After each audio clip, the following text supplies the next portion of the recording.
আগে নবীকে চিনো, তারপরে হুজুর হইও।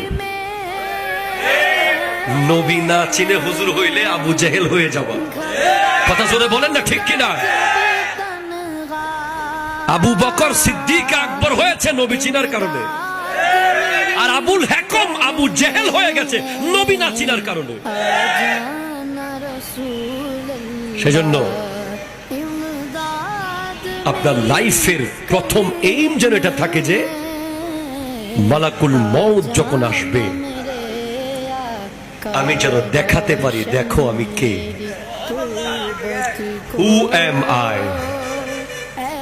আমার সার্টিফিকেট বরাবর আছে, যেটা তেলাপোকা কাটতে পারে নাই, ইঁদুর কাটতে পারে নাই, উই পোকা কাটতে পারে নাই। আল্লাহ বলেছে কুনতুম খায়রা উম্মাতিন, তোমরা শ্রেষ্ঠ উম্মত। আল্লাহ এত বড় সনদ কেন দিলা?